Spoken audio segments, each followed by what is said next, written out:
Okay, we're on to the fun part. We're putting down this plastic flooring. This is really neat stuff, and we have plenty of light to work in. The electrician has come and gone, so we were able to get these fluorescent lights up.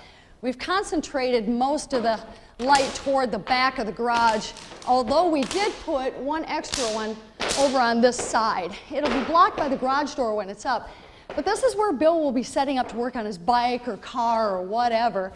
And so he'll probably be doing that when the garage door is down anyway, so it just made sense to put an extra light over in that area.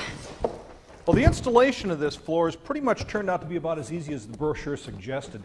The company that sells this typically has been selling into commercial applications like exhibits or car showrooms, but then they realized homeowners were putting it in their own garages. Of course, they're more than happy to sell to homeowners, so now they sell direct on the product. It's made out of polypropylene, so it's very strong. You can drive trucks and heavy equipment on top of it. It comes in 12-inch squares. They come packaged 4 together, so the installation goes that much quicker. 10 different colors. We're using a graphite and an alloy in sort of a checkerboard type of pattern. The way the installation works is it has these loops on 2 sides. We're pointing those in this direction and in that direction, and then these little lugs on the other 2 sides. So it's just a matter of placing those up tight against the tile that's already laid down, and then just stepping on top of it.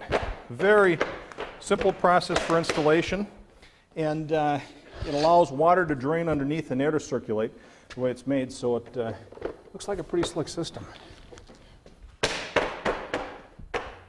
We'll be using the solid sections of flooring throughout most of the garage, but we're trying out this grid material in areas where Bill and Kitty will be parking their cars.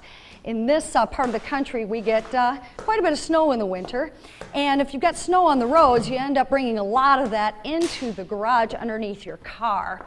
And then if the garage is heated like this one is, that stuff ends up melting and falling off. And so rather than pooling up on the solid sections of floor, it should just fall down through the grid. And because this floor is sloped down toward the street, it should just flow out underneath the solid sections of flooring. That's the theory anyway. And apparently it's a good idea in the spring to pull up some of this flooring and sweep out the grime and sand that's accumulated under there. And because these are the same size as our standard tile over there, everything's interchangeable. It's kind of interesting, the different directions the louvers travel, it creates sort of its own little pattern. It's kind of like a mini checkerboard.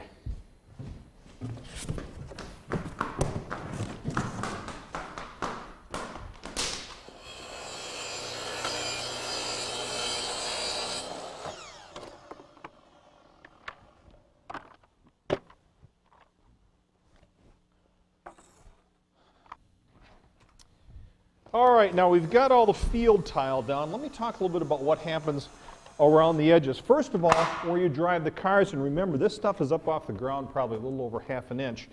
So right here, there's a little transition. It just ramps up very slightly. We attach that right behind the garage door. That runs in front of each one of the tiles.